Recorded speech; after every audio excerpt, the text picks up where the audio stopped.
오늘은 명절을 낀 주일이라 오늘 말씀의 주제를 누가 복을 받나 이러한 주제로 한번 말씀을 살펴보시겠습니다. 오늘 본문의 그 내용은 법궤 사건입니다. 법궤를 옮기면서 일어난 사건, 또 보관하면서 일어난 사건, 그것을 보면서 모든 이스라엘 백성은 어떻게 이것을 받아들였나, 이런 법궤 사건인데 크게 보면 두 가지 오늘 주제로 단락을 잡았습니다. 첫 번째 단락은 웃사는 왜 죽었나? 두 번째, 오벳에돔은 왜 복을 받았나? 이런 두 가지 주제입니다. 웃사는 왜 죽었나? 이거는 성경을 그냥 읽어서는 전혀 설명이 없기 때문에 이게 참 평생을 이 부분을 봐도 그 뜻을 밝히기가 쉽지는 않습니다. 그런데 하나님 말씀은 그 단어 하나하나에 심오한 뜻을 심어 놓으셨기 때문에 이 단어 뜻을 잘 봐야 됩니다. 자, 웃사라는 단어는요, 칠판에 보시면 우자라는 뜻이에요. 우자. 우자라는 단어인데 그걸 웃사라고 우리는 번역을 해놨지만 우자라는 단어인데 이 단어의 뜻은 힘, 강함, 이런 두 가지 뜻이 대표적입니다. 그러니까 6절에 나오지만 웃사가 죽은 이유는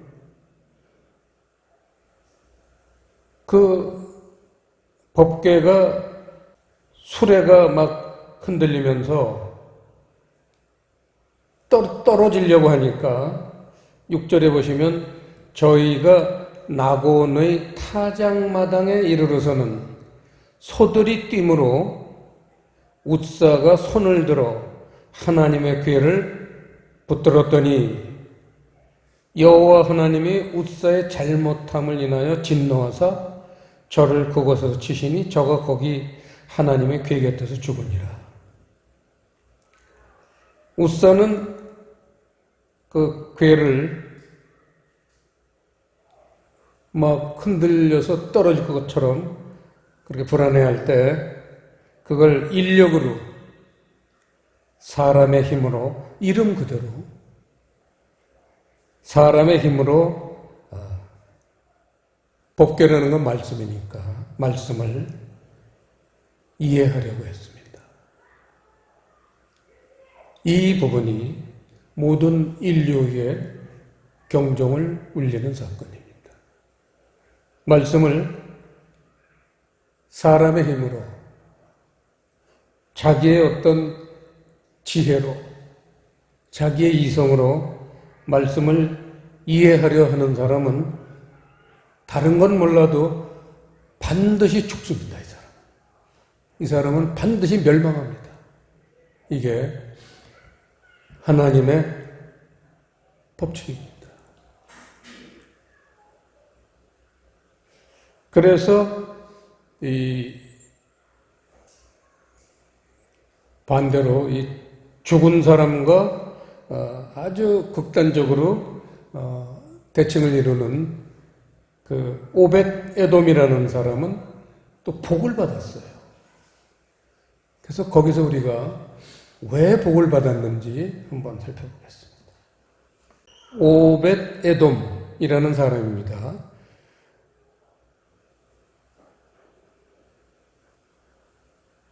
오벳 에돔이라는 단어는요, 그것도 좀 번역이 좀 그런데 정확하게 원어를 보면요, 아바드 에돔이에요. 아바드 에돔. 그 오벳이라는 단어는 아바드라는 단어인데, 이거는 우리가 정말 성경에서 몇 손가락 안에 들어가는 그러한 중요한 단어죠. 동사 중에 아마 5손가락 안에 들어갈 겁니다. 성경에. 신구약 통틀어서 5손가락 안에 들어가는 동사, 아바드라는 단어는 우리가 많이 그동안 봐왔습니다. 어디서 봤냐면 주로 출애굽기 3장에서 봤죠. 다시 한번 보죠. 출애굽기 3장 12절 합독하시겠습니다. 하나님이 가라사대 내가 정녕 너와 함께 있으리라. 내가 백성을 애굽에서 인도하여 낸 후에 너희가 이 산에서 하나님을 섬기리니 이것이 내가 너를 보낸 증거니라. 출애굽의 목적이죠. 하나님이 이스라엘 백성들이 애굽에서 종살이하고 있을 때에 모세를 지도자로 보내셔서 이스라엘 백성들을 애굽에서 탈출시키게 하셨는데 그 목적이 뭐냐? 이 산에서 하나님을 섬기는 것이다 그거죠. 그래서 섬기다라는 단어가 아바드라는 단어입니다. 그래서 이 아바드라는 단어는 섬기다라는 단어와 경작하다라는 두 가지 뜻이 있는데 이거를 성경을 번역하시는 분들이 섬기다라는 단어로 번역을 해놨어요. 이래서 많은 사람들이 발을 씻어준다, 교회에 세족식이라고 해서 발 씻어주는 그러한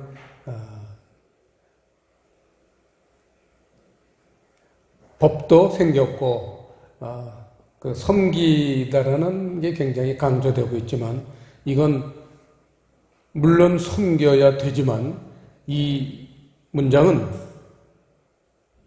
천국 가는 얘기인데, 섬긴다고 천국 가는 말이요, 창세기부터 계시록까지 없어요. 섬긴다고 천국 가는 거 아닙니다. 당연히 잘 믿는 사람은 당연히 그 믿음의 그런 행위 속에 이 섬기다라는 건 포함이 물론 되겠죠. 하지만 이거는 아주 번역이 정말 잘못된 것 중에 대표적인 하나입니다. 이거는 이 산에서, 산이라는 게 말씀이잖아요.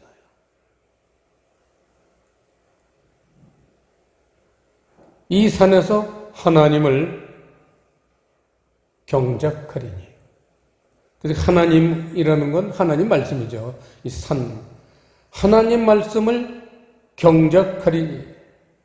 그래서 경작하다 라는 단어가 나오면 우리 정말 그 성경을 좀 조금 봤던 사람이라면 당연히 경작하다라는 단어는 여러분 농사 짓는 분도 여기 몇 분 계시지만 왜 경작을 해요? 경작을 하는 이유가 뭐예요? 씨를 뿌리기 위해서예요. 경작을 하는 이유, 밭을 갈다, 갈구다, 이렇게, 그걸 경작하다. 이 밭을 갈구는 이유가 씨를 뿌리기 위한 거예요. 그 씨를 뿌리면 그게 잘 싹이 나오고 자라서 나중엔 결실을 하게 됩니다. 그래서 경작하다라는 단어는 씨를 뿌리다 하고 같은 의미로 성경에서는 쓰입니다. 그래서 마태복음 13장에 천국을 씨 뿌리는 비유로 그렇게 설명을 하셨습니다. 그래서 씨를 뿌려서 거기 열매를 맺는데 30배, 60배, 100배. 그렇게 열매를 맺는 사람들, 그게 천국 백성이 된다는 그 아주 굉장히 중요한 성경적인 그러한 주제가 이 경작하다입니다. 아바드. 그래서 이 아바드 에돔이라는 것은 에돔은 에돔 후손입니다. 오늘 이 주인공이 에돔 사람이었던 것 같아요. 에돔의 후손. 그래서 오벳 에돔이라는 이렇게 번역되어 있는 단어는 아바드 에돔 해서 이 에돔 후손이 경작을 하다. 이것 때문에 오늘 본문에 보시면 나오지만 11절에 보시면 여호와의 궤가 가드 사람 오벳 에돔의 집에 석 달을 있었는데 여호와께서 오벳 에돔과 그 온 집에 복을 주시니라. 뭐 그렇게 오래되지도 않아요. 한 3개월 있었는데 이 오벳 에돔이라는 이름에서 나오듯이 이 사람은 법궤를 모시고 나서는 아바드 말씀을 경작했다는 거죠. 말씀을 자기 마음의 밭에다가 씨를 뿌렸다는 겁니다. 이래서 복을 받았다는 거예요. 그러니까 여기서 우리가 굉장히 중요한 어떤 법칙을 하나 발견할 수 있죠. 이 에돔 사람이라는 건 이방인입니다. 그래서 이방인도 복을 받을 수 있다. 이 근거를 성경에서 기록을 해놓은 겁니다. 이를테면 오벳 한국 이렇게 생각해 보신 적 있습니까? 오벳 조선, 아바드 한국 사람들은 씨를 잘 뿌린다. 그래서 복을 받는 민족이 될 거다. 이게 우리 소망이 돼야 될 겁니다. 오벳 에돔이라는 단어에서 오벳 한국 이거를 이끌어낼 수 있어야 돼요. 말씀 보면서. 자, 그래서 오벳 에돔은 말씀을 아주 그렇게 자기 마음밭에다 씨를 잘 뿌린 사람인데 이처럼 복을 받은 사람을 몇 사람만 더 우리가 성경에서 나오는 인물 중에서 한번 제가 발췌를 해봤습니다. 한 몇 분 발췌를 했는데 첫 번째 역대상 4장을 보시겠습니다. 역대상 4장 10절 614페이지 합독하시겠습니다. 야베스가 이스라엘 하나님께 아뢰어 가로되 원컨대 주께서 내게 복의 복을 더하사 나의 지경을 넓히시고 주의 손으로 나를 도우사 나로 환난을 벗어나 근심이 없게 하옵소서 하였더니 하나님이 그 구하는 것을 허락하셨다. 이 몇 년 전에 이 야베스 열풍이 우리나라 교회에 이 태풍처럼 몰려와가지고 전부 야베스의 그 노래를 부르면서 우리도 야베스 축복을 받자는 그런 열풍이 불어온 적이 있었습니다.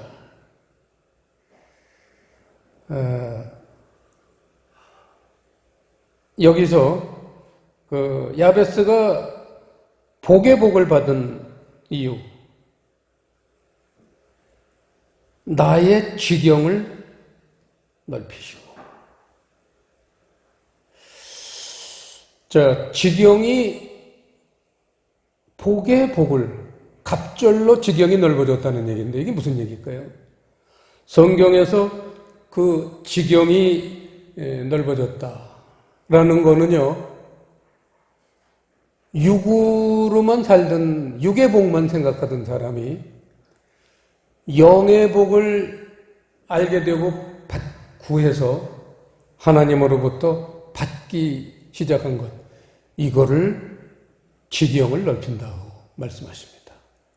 사람들은 이걸 세상적으로 이걸 해석해서 지경을 넓히시고, 이 교회가 조금 교인들이 많아지고 부흥하게 되면 교회를 넓은 데로 옮기기 위해서 전부 지경을 넓혀달라고 기도를 합니다. 그게 잘못된 건 아니지만 정답은 아니죠. 육적인 얘기가 아니에요, 지금 이게. 성경은 이 세상에도 육적으로 무슨 돈 잘 벌고 뭐 집을 더 크게 짓고 이러기 위해서 있는 게 아닙니다. 그거는 사람들이 하나님 나라를 아까 그 우사처럼 자기 생각으로, 자기 능력으로, 그 자기 얕은 눈으로 하나님 세계를 보려니까 그렇게 우스운 꼴이 돼버리는데, 지경을 넓힌다는 것은 반드시 우리가 알아야 될 게, 우리는 눈에 보이는 세계만 보고 태어나서 쭉 그렇게 살고 있습니다. 눈에 보이지 않는 세계는 몰라요. 눈에 보이는 세계만 보는 사람이 눈에 보이지 않는 세계를 보게 되는 거, 이게 지경을 넓히는 거예요. 그러니까 눈에 보이지 않는 세계를 영적인 세계라고 부릅니다. 하나님, 눈에 보이지 않아요. 예수님, 눈에 보이지 않습니다. 이 세상에는 눈에 보이는 것보다는 사실은 눈에 보이지 않는 게 수천만 배, 억만 배 더 많다고 그래요. 과학자들이 하는 말입니다. 근데 사람들은 눈으로 보는 거, 그거 몇 가지 가지고 그게 우주 만물의 전부라고 착각을 합니다. 그것보다 헤아릴 수 없은 더 많은 세계를 하나님은 만들어 놓으신 거예요. 그걸 눈에 보이지 않는 세계, 그걸 영적인 세계라고 우리는 알 수 있습니다. 그래서 이 눈에 보이지 않는 세계를 그렇게 복에 복을 더하서, 이 사람 기도가 눈에 보이지 않는 세계를 알게 해주십시오. 내 지경을 넓혀주십시오. 이 눈에 보이지 않는 세계를 제가 알고 깨닫고 믿고 따르게 해주십시오. 영적인 사람이 되게 해주십시오. 그 얘기지, 한마디로. 그랬더니 하나님이 그렇게 복의 복을 더블로 줬다는 거예요. 이게 그만 우리나라 교회 사람들에게 복을 더블로 받았다니까 눈이 뒤집혀가지고 몇 년 동안 그냥 눈이 뒤집혔었어요. 그 결과가 뭐예요? 복 받았어요, 그 사람들? 참, 제가 그때 경고했었죠. 저희 푸른 교회에서 제가 경고했습니다. 그런 달뜬 마음으로 후라이팬 데워진 것처럼 콩 볶듯이 하지 말아라. 콩은 볶으면 달콤하긴 하지만 하나님 나라는 그런 거 아니다. 그렇게 제가 경고를 한 적이 있습니다. 자, 두 번째 복받은 사람, 욥기서 4장, 42장 보시겠어요? 욥기서 42장. 구약 성경 804페이지, 욥기서 42장 10절 말씀을 보려고 합니다. 이 부분은 암송을 해야 되는 욥기서 42장 10절, 성경에는 아주 중요한 말씀이다. 입력을 해놔야 돼요. 여러분 가슴에, 여러분 마음에. 욥기서 42장 10절 말씀은 늘 살아서 움직이는 말씀이 되어야 돼요. 합독하시겠습니다. 욥이 그 벗들을 위하여 빌매, 여호와께서 욥의 곤경을 돌이키시고 욥에게 그전 소유보다 갑절이나 주신 자라. 욥도 야베스처럼 복의 복을 더블로 받은 사람이에요. 복을 하나님한테 한 번만 받아서 한 번만 받아도 소원이 없겠는데 더블로 받은 사람들 얘기입니다. 야베스, 욥 다 복을 더블로 받은 사람들이에요. 그 이유가 뭐예요? 아주 간단해요. 벗들을 위하여 빌매. 여기다 밑줄을 치세요. 벗들을 위하여 빌매. 빈다는 건 기도한 겁니다. 밑줄을 치시고요. 거기다가 주석을 다는 겁니다. 마태복음 5장 43절에서 45절 말씀, 이렇게 주석을 달고 찾는 겁니다. 벗들을 위하여 빌매, 이웃을 위해서 기도했다는 겁니다. 마태복음 5장 43절에 보시면요, 또 내 이웃을 사랑하고 내 원수를 미워하라 하였다는 것을 너희가 들었으나, 이 43절 말씀은 뭐냐면 성경을 액면대로, 문자대로 성경을 읽으면 이렇다는 거예요. 이웃을 사랑하되 원수는 미워하라. 이 구약시대 사람들은 이렇게 살았어요. 그래서 원수들한테는 돌을 던져서 죽이고 그렇게 살았습니다. 그런데 44절은 이제 지경을 넓힌 사람 얘기예요. 43절은 육적으로 사는 사람, 눈에 보이는 세계만 보는 사람이 성경을 읽으면 이렇게 이해를 하는데 44절은 나는 너희에게 이르노니, 이 너희라는 것은 눈에 보이지 않는 세계를 이제는 볼 수 있는 사람, 소위 영적인 사람, 그거를 성경에서는 새 사람이라고 말하고 43절에 너 내 원수를 미워라, 내 이웃을 사랑하라. 내라는 거는 옛사람, 옛사람하고 새사람, 교회를 다니면 옛사람으로 교회를 다니게 돼요. 누구든지. 하지만 궁극적인 목적은 천국을 가야 되기 때문에 새사람이 돼야 돼요. 영적인 세계가 보이고 그래서 영적인 세계를 깨닫고 그걸 내가 받아들이는 것, 그게 새사람이라는 건데 44절 보시면요, 이게 그 문장이 생략이 됐다고 그랬죠. 그래서 제가 생략된 문장을 넣어서 한번 읽겠습니다. 나는 너희에게 이르노니 너희 원수를 사랑하며, 그러니까 원수를 아까 미워하라고 그랬던 게 사랑하라고 바뀌었어요. 그래서 원수를 사랑하는데 원수를 사랑하는 게 뭐냐? 원수를 참 사랑하기가 힘들잖아요. 그래서 이제 하나님이 원수는 이렇게 사랑하는 거다. 그 사랑하는 방법을 구체적으로 기록해 놓으셨어요. 그러니까 이 성경이 잘라진 거예요. 마귀가 이 성경에서 가장 중요한 부분일 수도 있어요, 이게. 그러니까 마귀가 이걸 딱 생략을 시켰어요. 그래서 제가 그걸 생략된 거를 원래 예수님이 하신 말씀 그대로를 집어넣겠습니다. 그러면 원수를 사랑하며 너희를, 그 다음에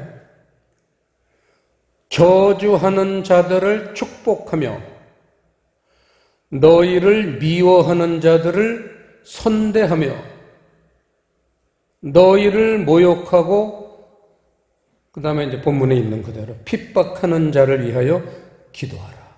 이거예요. 그러니까 내 이웃을 너에게 못되게 구는 인간들, 핍박하고 뭐 저주하고 미워하는 자, 욥이 그 세 친구들이 그랬잖아요. 그냥 와서 죄졌다고 단죄를 내리고 저주를 하고 심판을 내렸어요. 그 얘기. 그러는데 아까 욥기 42장 10절 봤지만, 그래서 욥기가 굉장히 길어요. 42장까지는 긴 성경인데 그게 왜 이렇게 기냐면 친구들하고 싸운 얘기예요. 네가 잘났다, 내가 잘났다, 네가 잘못했다, 이거 갖고 그냥 죽자 살자 싸웠던 얘기가 욥기서예요. 그런데 욥기서 끝부분에 40장, 41장에서 하나님이 나타나셨어요, 욥에게. 그래서 야, 이 눈먼 아이야, 좀 똑바로 볼 줄 알아야 된다. 그러고 이제 하나님이 거기서 욥에게 그 하나님이 얼마나 능력이 많으신가를 쉽게 설명을 해주셨어요. 악어보다 센 사람 있냐? 이렇게 말씀하신 거예요. 악어 턱은요, 하나님이 만든 모든 만물 중에 가장 그 악력이 세서 악어가 한번 물면요, 그걸 헤어날 자가 없습니다. 그 동물의 세계 같은 거 보면 그 소떼들 얼마나 셉니까? 말떼들. 악어가 한번 탁 물면요, 아무리 몸부림을 쳐도 그거 배에서 벗어나지 못합니다. 그 악어를 누가 만들었느냐? 우주의 가장 센 짐승을 만든 사람이 나 아니냐? 이렇게 이제 하나님이 자기가 굉장히 강하다는 거를 얘기를 하시니까, 바닷물이 1cm를 더 돌을 수 있느냐? 하루에 2번씩 밀물, 썰물 돌았다 나갔다 하는데 1cm를 더 나오게도 못하고 덜 나오게도 못한 그 천하의 5대양 6대주의 그 바닷물을 딱 딱 알맞게 내보냈다가 또 집어넣고는 사람이 나다. 네가 바닷물을 1cm를 이렇게 더 내밀 수 있느냐? 얼마나 놀라운 얘기입니까? 바닷물은커녕 빗물 들어온 것도 내지 못해가지고 막 홍수가 나고 난리가 나잖아요. 이 온 세계 바닷물을 1cm를 더 못 나가게 딱 막는 분, 또 덜 나가게도 못하시는 분, 딱 그게 하나님이다. 이렇게 하나님이 자기를 소개하는 바람에 거기서 욥이 무릎을 꿇었어요. 잘못했습니다.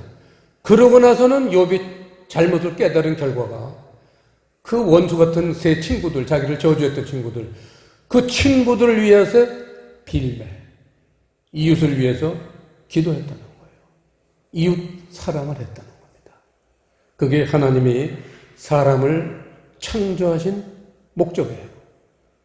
욥이 하나님의 창조의 목적대로 그 원수들을 위해서 기도를 하니까 그만 하나님이 너무 좋으셔서 너는 복을 더블로 받아라 해서 복의 복을, 갑절로 복을 주셨다는 겁니다. 그 다음에 한 분을 또 예를 든다면 우리 복의 근원이신 아브라함을 빼놓을 수는 없겠죠. 여러분 알다시피 그 아브라함은 그 창세기 12장에서 본토 친척 아비집을 떠나서 내가 네게 지시할 땅으로 가라 이렇게 명령을 하셨더니 지금으로 보면 이락 땅이에요. 그 유프라테스 강변에 있는 갈대아 지방의 우루라는 도시가 지금도 이락에 그 우루라는 그 티그리스 강하고 유프라테스 강, 그 유명한 세계 4대 강 중에 2개가 이락에 있는데 그 유프라테스 강변에 아브라함의 집이 있습니다. 지금도. 거기가 이제 유적지가 됐죠. 많은 관광객들이 거길 옛날에 참배했었는데 지금은 이제 그 세계 정세가 많이 달라져서 이제 이란, 이락 이런 데리 뭐 전쟁하고 그러니까 지금은 뭐 들어가질 못하지만 그렇습니다. 그래서 본토 친척 아비집을 떠나 내가 네게 지시할 땅으로 가라. 그거는 한마디로 본토 친척 아비집을 떠나는 거는 출애굽하라는 얘기였어요. 제가 그렇게 설명했죠. 출애굽하라는 거예요. 본토 친척 아비집이라는 건 이 세상을 말해요. 애굽. 애굽을 떠나라. 애굽을 떠나라는 거는 성경에서 영어로 찾으면 그게 뭐겠어요? 십자가예요. 십자가로 세상적인 생각, 세상에서 졌던 죄, 그거 다 십자가에다가 네가 못을 박아라. 본토 친척 아비집을 떠나라는 건 십자가를 지라는 겁니다. 그러면 내가 네게 지시할 땅으로 가라. 그거는 천국입니다. 가나안 땅은 천국을 의미해요.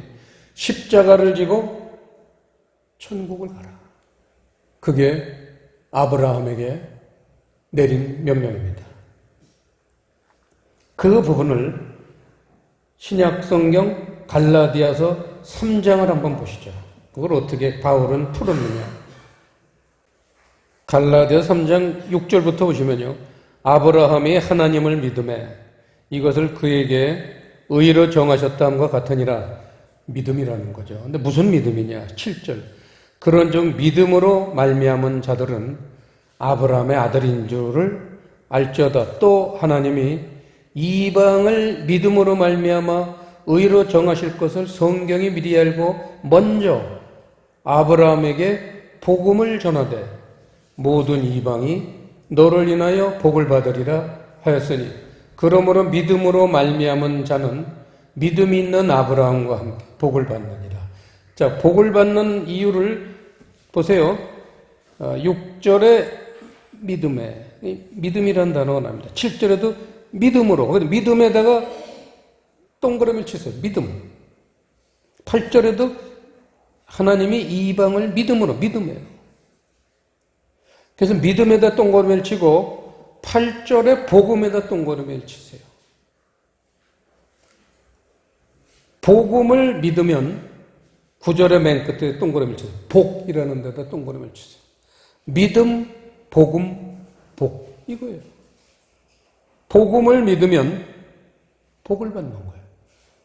그러면 이때까지 우리가 예를 든 사람들, 오베데돔, 또 야베스, 욥, 또 이 아브라함, 모두 복음을 믿어서, 그 말씀을 믿었다는 게 복음을 믿어서 하나님에게 복을 받았다. 복을 받는다는 것은 하나님 입에서 복을 준다라는 단어는 무슨 재산이 많아지거나 건강해지거나 그런 거 아니에요. 눈에 보이지 않는 복. 그게 뭐예요? 영생이에요. 영원한 생명을 주는 것. 그거를 구원이라고 하죠. 천국 간다는 겁니다. 그래서 이제 이 공식을 오늘 하나 만들겠습니다. 공식. 어디 성경 빈 자리에다 공식.